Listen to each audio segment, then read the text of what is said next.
ইসলামের দৃষ্টিতে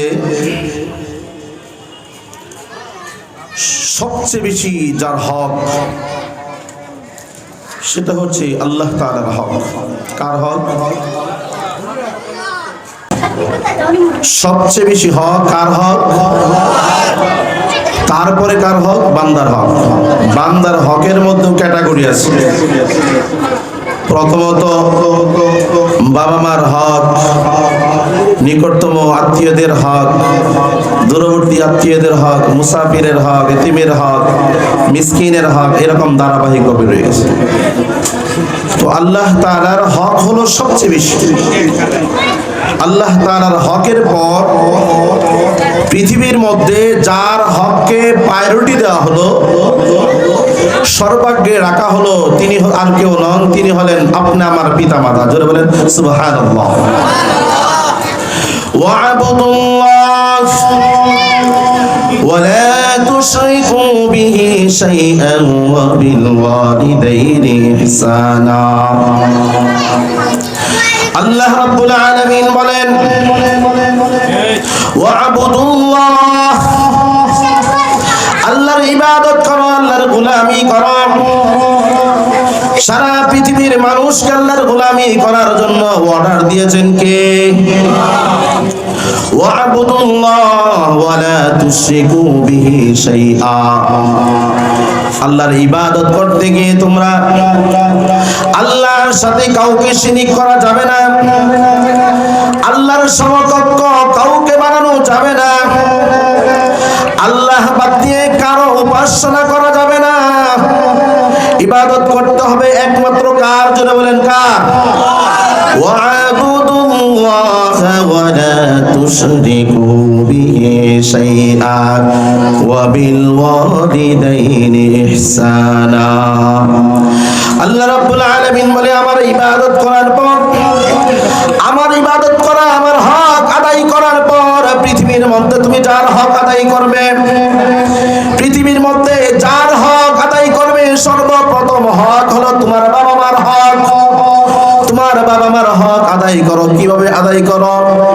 ওয়াবিল ওয়ালিদাইনি ইহসানা, তাদের সাথে নম্র ব্যবহার করো, তাদের সাথে সৎ ব্যবহার করো। জোরে বলেন সুবহানাল্লাহ। বাবা মার সাথে ভালো ব্যবহার করার নির্দেশ কে দিয়েছেন? আরো জোরে বলেন নির্দেশ কে দিয়েছেন? আল্লাহর ইবাদত করার পর পৃথিবীর মধ্যে যার সবচেয়ে বেশি আনুগত্য করতে হবে, যাকে বেশি মহব্বত করতে হবে, যাকে ভালোবাসতে হবে, তার যার হক আদায় করতে হবে, তিনি হলেন আপনি আমার মা। এই অর্ডার দিয়েছেন কে? আল্লাহর হকের পর মা বাবার হক নিয়ে আসছেন। মাখলুকের মধ্যে বাবা মার হক সর্বাগ্রে। বিবির হকের কথা আছে, সন্তানের হকের কথা আছে, ভাইয়ের হকের কথা আছে, প্রতিবেশীর হকের কথা আছে, বন্ধু বান্ধবদের হকের কথা আছে, আত্মীয় স্বজনের হকের কথা আছে। কিন্তু সমস্ত হকের মধ্যে সর্বাগ্রে সবার আগে যার হক আদায় করতে হবে তিনি হলেন আপনি আমার মা, আপনি আমার বাবা।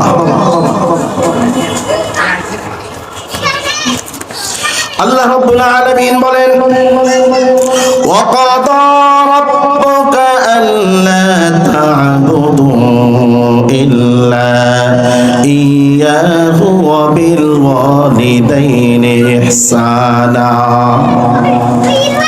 আল্লাহ রাব্বুল আলামিনের ফয়সালা হলো, আল্লাহ তাআলার ফয়সালা হলো, আল্লাহ তাআলার নির্দেশ হলো ওয়া কাদা রাব্বুকা আল্লা তা'বুদু ইল্লা ইয়্যাহু ওয়া বিল ওয়ালিদাইনি ইহসানা।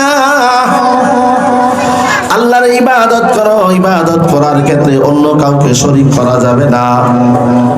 এরপরেই জানায়া দিলেন ওয়া বিল ওয়ালিদাইনি ইহসানা। তারপরের হক হলো তোমার বাবা মার হক, তার সাথে ভালো আচরণ করো, তার সাথে সদ্ব্যবহার করো। এই আয়াতে কারীমার মধ্যে 6টা হকের কথা বলছেন। কয়টা হক? আর জোরে বলেন কয়টা হক? ইম্মা ইয়াবলুগান্না ইনদাকাল কিবারা আহাদুহুমা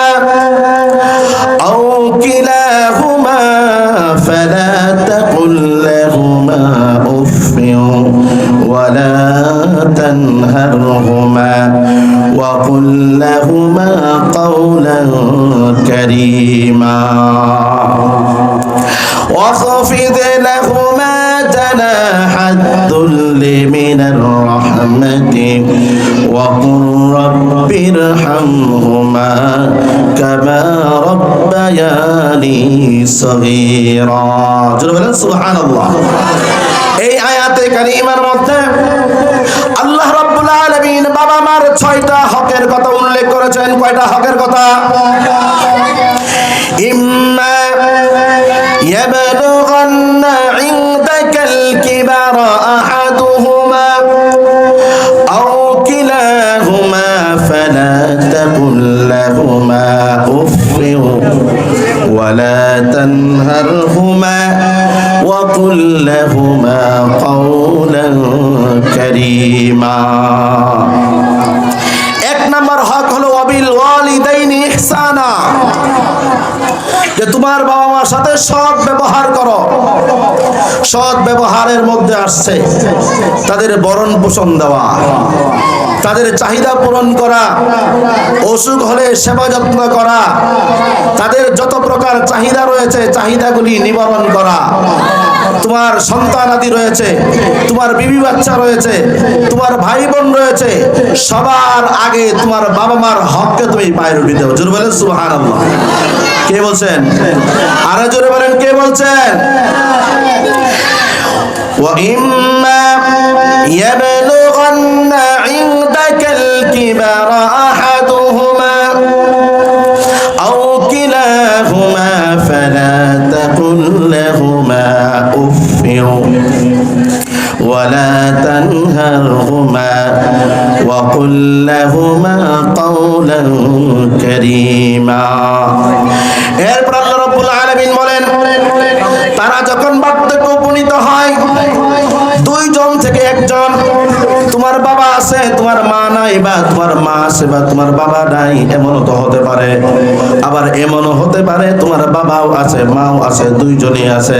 আল্লাহ রাব্বুল আলামিন এই কথাটা এইভাবে ঘোষণা করেছেন, দুইজন থেকে একজন বা দুইজনই যদি বার্ধক্য অবস্থায় উপনীত হয়, ফালা তাকুল লাহুমা উফ,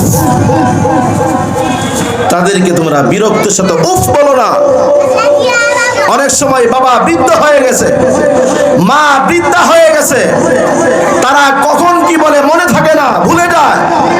কখন খাবার চায়, একবার খাওয়ার পরে একটু পরে আবার বলে আমি তো খাই নাই, আমাকে খাবারের ব্যবস্থা করো।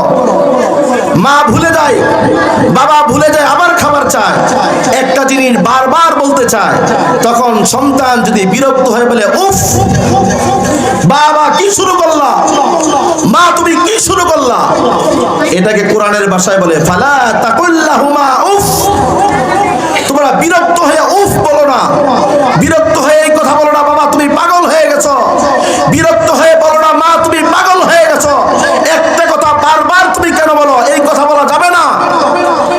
আমরা অনেক সময় বলি যে বিরক্ত হইয়া মা বাবা যদি কষ্ট পায় যদি উফ বলে, এটার তর্জমা এটা না, মা বাবার উফ না, বরং মা বাবার আচরণে সন্তান বিরক্ত হয়ে বলে বাবা কি শুরু করলা, বাবা এমন করতেছে কেন, পাগল হয়ে গেল নাকি, এটাকে কোরআনের ভাষায় বলা হয় উফ। মানুষের বয়স যখন বেশি হয়ে যায় তখন একবার খাওয়ার পরে ভুলে যায়, এরকম হয় কি হয় না? আরো জোরে বলেন, হয় কি হয় না? একটা কথা বারবার বলতে থাকে, বারবার বলতে থাকে, এরকম হয় কি হয় না? ছোট বাচ্চা বাবার কাছে বলতেছে বাবা এটা কি, গাছের উপরে একটা পাখি বসা, কাক। বাবা সন্তান ছোট বাবাকে জিজ্ঞেস করলো বাবা এটা কি, এটা কাক। আবার জিজ্ঞেস করলো এটা কি, এটা কাক। আবার জিজ্ঞেস করলো বাবা সন্তান বাবা এটা কি, বাবা হাসি মুখে জবাব দিল এটা কাক। এইভাবে একবার নয় দুইবার নয় 7 থেকে 10 বার পর্যন্ত সন্তান প্রশ্ন করলো, বাবা হাসি মুখে জবাব দিল। ঘটনাক্রমে ওই বাবা যখন বৃদ্ধ হয়ে যায়, হঠাৎ করে তার মনে হয়ে গেল আমার সন্তান যখন ছোট ছিল, আমার বাড়ির উঠানের মধ্যে যেই গাছটা ছিল, এই গাছের ভিতরে একটা পাখি বসেছিল। আমার সন্তান আমাকে প্রশ্ন করেছিল, আমি হাসি মুখে জবাব দিয়েছিলাম। আজকে একটু পরীক্ষা করার জন্য সন্তানকে ডেকে বলতেছে, বাবা বলো তো দেখি এটা কি। বৃদ্ধ বাবা সন্তানকে ডেকে বলে, ওই যে গাছের উপরে দেখা যায় এটা কি? ছেলে জবাব দিল, বাবা এটা কাক। আবার জিজ্ঞেস করলো, বাবা এটা কি? সন্তান জবাব দিল, বাবা এটা হচ্ছে কাক। তৃতীয়বার আবার যখন জিজ্ঞেস করলো, বাবা এটা কি? সন্তান বিরক্ত হয়ে বলে, বাবা তুমি কি পাগল হয়ে গেছো নাকি? সন্তান বিরক্ত হয়ে গেছে। বাবা তিনবার জিজ্ঞেস করার জবাব বিরক্তের সাথে বলে, বাবা তুমি কি পাগল হয়ে গেল নাকি? এটা কাক, তুমি চিনো না? কুরআনুল কারীমের ভাষায় বলা হয়, ফালা তাকুল লাহুমা উফ। তুমি বিরক্ত হয়ে উফ বলতে পারবা না। বাবার কোনো আচরণে বিরক্ত হয়ে উফ বলতে পারবা না। বাবা তুমি পাগল হয়ে গেছো এটা বলা যাবে না। মা তুমি পাগল হয়ে গেছো এই কথা বলা যাবে না। ওয়ালা তানহারহুমা, 3 নম্বর হক হলো তাদেরকে ধমক দেওয়া যাবে না। বর্তমান সময়ে ছেলেরা বাবা মাকে ধমক দেয় কি দেয় না? আরো জোরে বলতে হবে, ধমক দেয় কি দেয় না? শুধু ধমক দেয় না, কুলাঙ্গার সন্তান বাবার গায়ে মায়ের গায়ে হাত পর্যন্ত ধরে, ঠিক কিনা বলে? এরকম অনেক সন্তানের ইতিহাস পাওয়া যায়। বাবাকে বৃদ্ধাশ্রমে রেখে আসছে, মাকে বৃদ্ধাশ্রমে রেখে আসছে, বাবাকে ঘাড় ধাক্কা দিয়ে ঘর থেকে বের করে দিয়েছে, মাকে ঘাড় ধাক্কা দিয়ে ঘর থেকে বের করে দিয়েছে, মায়ের খাবার বন্ধ করে দিয়েছে, মায়ের মুখ থেকে খাবার চিনিয়ে নিয়েছে। এরকম কুলাঙ্গার সন্তান আছে না নাই? আল্লাহ তাআলা বলেন, ফালা তাকুল লাহুমা উফি ওয়ালা তানহারহুমা, তাদেরকে ধমক দেওয়া যাবে না। তারা যেমন আচরণই করুক না কেন, তাদেরকে ধমক দেওয়ার অনুমতি ইসলাম কোন সন্তানকে দেয় নাই। ওয়াকুল লাহুমা কাওলান কারীমা, আল্লাহ তাআলা শিখায়া দিলেন তোমার বাবার সাথে তুমি কিভাবে কথা বলবে, কোন ভাষায় কথা বলবে। তাহলে তাদের সাথে তুমি কারীম, নম্র ভদ্রতার সাথে তাদের সামনে তুমি আচরণ করো। 5 নম্বর হক, ওয়াখফিদ লাহুমা জানাহাদ যুল্লি মিনার রাহমা, তাদের সামনে বিনয়ের চাদর বিছিয়ে দাও। বিনয়ের চাদর মানে আপনি ওসি সাহেব, আপনি ডিসি সাহেব, আপনি এসপি সাহেব, আপনি মুফতি সাহেব, আপনি মুহাদ্দিস সাহেব, আপনি মুফাসসির সাহেব, আপনি প্রিন্সিপাল, আপনি খতিব, বাবার সামনে মায়ের সামনে নিজেকে খতিব হিসেবে উপস্থাপন করা যাবে না। বাবার সামনে মায়ের সামনে নিজেকে এসপি ডিসি হিসেবে উপস্থাপন করা যাবে না। বাবার সামনে মন্ত্রী হিসেবে উপস্থাপন করা যাবে না। একজন এমপি হিসেবে উপস্থাপন করা যাবে না। বরং বাবার সামনে মায়ের সামনে তুমি একেবারে কিচ্ছু জানো না, বরং পৃথিবীর মধ্যে সর্বশ্রেষ্ঠ শিক্ষক হচ্ছে তোমার বাবা, শ্রেষ্ঠতম শিক্ষক হচ্ছে তোমার মা, এমন ভাবে উপস্থাপিত হও। এমন ভাবে নিজেকে বিছিয়ে দাও যে তুমি কিচ্ছু জানো না। তোমার সবচেয়ে আসল শিক্ষক হচ্ছে তোমার মা, সবচেয়ে বড় শিক্ষক হচ্ছে তোমার বাবা। এইভাবে নিজেকে উপস্থাপন করো।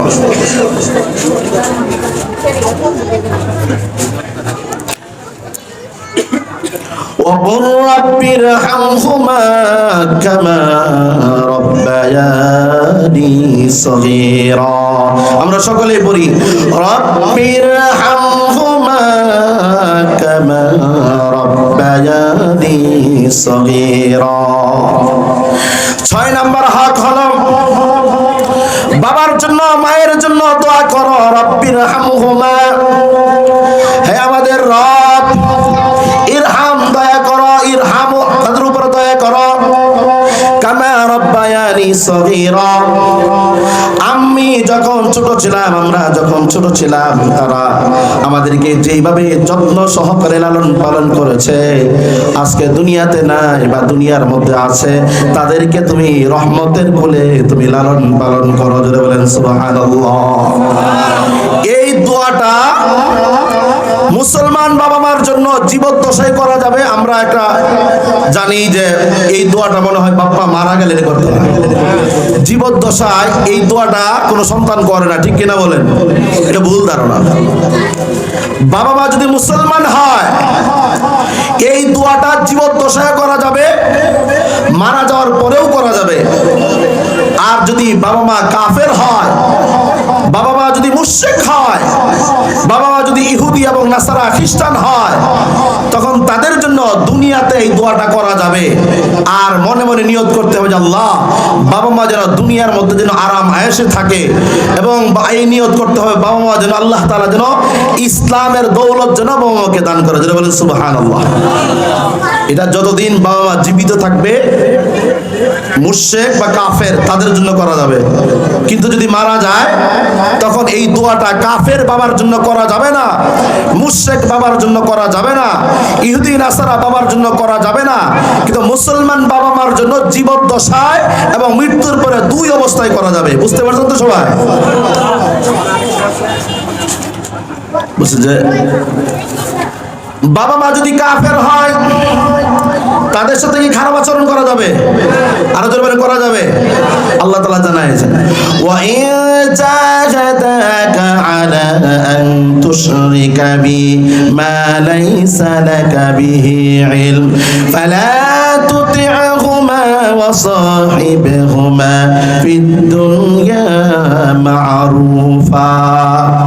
তোমার বাবা মা যদি তোমাকে কাফের বানানোর জন্য, শিরিক করার জন্য, নাফরমানি কোনো কাজের জন্য যদি অর্ডার করে, পিরাপিরি করে, চেষ্টা করে, যেই সম্পর্কে তোমার কোনো জ্ঞান নাই, তুমি ভদ্রোচ্চত ভাষায় ভদ্রভাবে তাদেরকে প্রত্যাখ্যান করবে।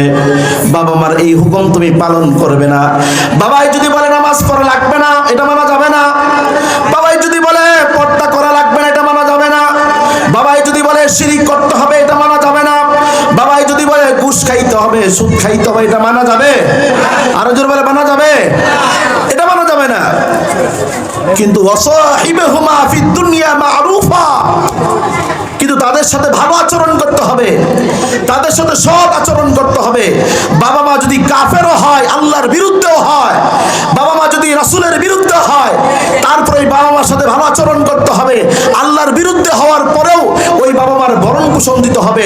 কাফের হতে পারে, মুশরিক হতে পারে, তারপরেও ভরণ পোষণ দিতে হবে। অসুস্থ হলে চিকিৎসা দিতে হবে। এটা কার কথা? আরো জোরে বলেন, কার কথা? আল্লাহর সাথে বেয়াদবি করে, শিরিক করে, তারপর আল্লাহ রাব্বুল আলামিন জানায়া দিয়েছেন, পৃথিবীর ওই সন্তান, তোমার সেই অনুমতি নাই তোমার বাবার বিচার করার, তোমার সেই অনুমতি নাই বাবাকে ঘাট ধাক্কা দিয়ে ঘর থেকে বের করে দেওয়ার, তোমার সেই অনুমতি নাই বাবার খাবার বন্ধ করে দেওয়ার, তোমার সেই অনুমতি নাই বাবাকে গালিগালাজ করার। আমি আল্লাহ তোমাকে নির্দেশ করলাম, বাবা যদি কাফের হয়, বাবা যদি মুশরিক হয়, বাবা মা যদি সেই ইহুদিও হয়, বাবা মা যদি নাসারাও হয়, তাদের সাথে তোমার ভালো আচরণ করতে হবে, তাদের ভরণ পোষণ করতে হবে। নির্দেশ কার? আরো জোরে বলেন। মুশরিক বাবা মার যদি ভরণ পোষণের দায়িত্ব নিতে হয়, মুশরিক বাবা মার অসুস্থ হলে যদি তার সেবার দায়িত্ব নিতে হয়, মুশরিক বাবা মার কাপড় চোপড়ের দায়িত্ব নিতে হয়, মুশরিক বাবা মার থাকার জন্য যদি ঘরের ব্যবস্থা করতে হয়, তাহলে মুসলমান বাবা মাকে ঘাট ধাক্কা দিয়ে বের করা জায়েজ আছে নাকি? মুসলমান বাবা মাকে খাবার থেকে বঞ্চিত করা জায়েজ আছে নাকি? তো তার আগে করা দরকার, ওটা তার আগে করা দরকার। হাদিসের মধ্যে আল্লাহ রাসূল সাল্লাল্লাহু আলাইহি ওয়াসাল্লাম বলেন, তোমার বাবা মা সাধারণ জিনিস না, এটা অনেক বড় নিয়ামত। রিদার রব্বি ফি রিদাল ওয়ালিদি ওয়া সাখাতুর রব্বি ফি সাখাতিল ওয়ালিদি। তোমার বাবা মার সন্তুষ্টি তো আল্লাহর সন্তুষ্টি। জুড়ে বলেন সুবহানাল্লাহ। তোমার বাবা মা অসন্তুষ্টি তো আল্লাহ অসন্তুষ্টি। বাবা মাকে সন্তুষ্ট করা ছাড়া রবকে সন্তুষ্ট করা যায় না। বাবা মাকে তুমি অসন্তুষ্ট করবে, রব অসন্তুষ্ট হবে, আর রব যদি অসন্তুষ্ট হয়, তোমার জন্য জান্নাতের কোনো ফয়সালা না, বরং তোমার জন্য জাহান্নাম ফয়সালা। ঠিক কিনা বলেন? বাবা মা তোমার জন্য জান্নাত। এক হাদিসের মধ্যে আসছে, হযরত আবু উমামা রাদিয়াল্লাহু তাআলা আনহু জিজ্ঞেস করেন, ইয়া রাসূলুল্লাহ, বাবা মার কি হক, বাবা মার সাথে কি আচরণ করতে হবে? আল্লাহ রাসূল জানায় দিলেন, বাবা মা তোমার জান্নাত, বাবা মা তোমার জাহান্নাম। আর এক হাদিসের মধ্যে আছে, আনতা ওয়া রাব্বুকা লিমালিকা, আনতা ওয়া মালুকা লিআবিকা, তুমি এবং তোমার যত সম্পদ রয়েছে সব তোমার বাবা, সব তোমার মা। এই কথা কে বলছেন? আল্লাহ রাসূল সাল্লাল্লাহু আলাইহি ওয়াসাল্লাম জানাইছেন, বাবা মা সন্তুষ্টি তো কে সন্তুষ্টি? আর জোরে বলেন, কে সন্তুষ্টি? বাবা মা অসন্তুষ্ট তো কে অসন্তুষ্ট? বাবা মা সন্তুষ্ট তো তোমার জন্য জান্নাত, আর বাবা মা অসন্তুষ্ট তোমার জন্য জাহান্নাম। বাবা মার দোয়া কবুল হয় কি হয় না? আর জোরে বলেন, কবুল হয় কি হয় না? বাবা মা যদি ভালো দোয়া করে এটাও কবুল হয়, বাবা মা যদি বদদোয়া দেয় সেটাও কবুল হয়। বাবা মা যদি দোয়া করে সন্তান কোটিপতি হতে পারে, আর বাবা মা বদদোয়ার কারণে সন্তান ফকির হতে পারে, ঠিক কিনা বলেন?